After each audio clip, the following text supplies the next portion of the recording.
విజయవాడ దుర్గమ్మ దర్శనానికి కాలినడకన వెళ్తున్న భవానీలు ప్రయాణ సమయంలో జాగ్రత్తలు పాటిస్తూ అప్రమత్తంగా ఉండాలని భీమడోలు సీఐ యూజే విల్సన్ సూచించారు.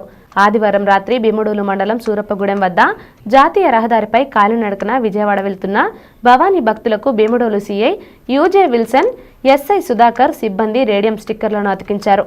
ప్రయాణ సమయంలో తీసుకోవాల్సిన జాగ్రత్తలను సీఐ వివరించారు. ఈ సందర్భంగా సీఐ విల్సన్ మాట్లాడుతూ విజయవాడ కాలినడకన వెళ్లే భవానీ భక్తులకు రాత్రి సమయంలో ప్రమాదాలకు గురి అవుతున్నారని, వారిని ప్రమాదాల నుంచి కాపాడేందుకు వాహనాల డ్రైవర్లకు భవానీల ఉనికి తెలిసే విధంగా రేడియం స్టిక్కర్లు అతికించడం జరిగిందని అన్నారు.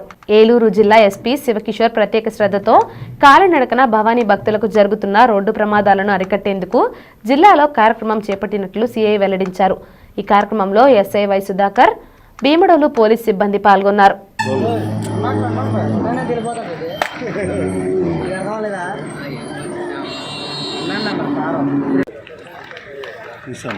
మీరు కూడా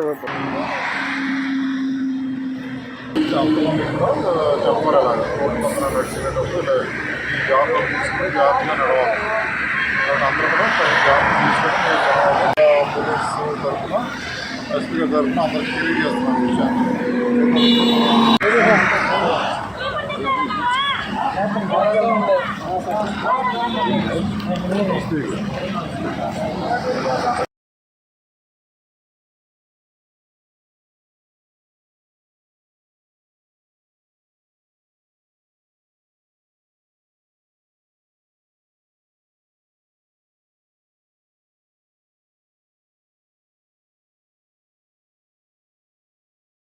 ఈరోజు ఏలూరు జిల్లా ఎస్పీ గారి ఆదేశాల మేరకు నేషనల్ హైవే మీద నడిచి వెళ్తున్నటువంటి భవానీలందరికీ తగు జాగ్రత్తలో సూచనలు చేయడం జరిగింది.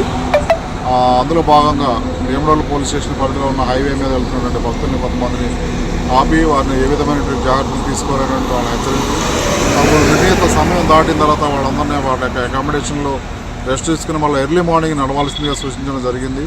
కొంతమంది నడిచి వెళ్తున్నటువంటి భక్తులకి రేడియం స్టిక్కర్స్ అవి అంటించి జాగ్రత్తగా రోడ్డుకి ఎడపైన నడపాలని చెప్పి వాళ్ళందరికీ తెలియజేయడం జరిగింది. భీమడోలు సబ్ ఇన్స్పెక్టర్ సుధాకర్ మరియు నేను మా బృందం అంతా ఈ కార్యక్రమాన్ని ఎస్పీ గారి ఆదేశాల ప్రకారం చేయడం జరిగింది. ఈ రేడియం స్టిక్కర్స్ అంటించడం వల్ల రోడ్డుకి ఎడపక్కన నడిచి వెళ్ళేటప్పుడు వెనక వచ్చే వాహనాలకి ఈ రేడియం రిఫ్లెక్ట్ అయ్యి ముందు వెళ్తున్న మనిషి కనిపిస్తాడు.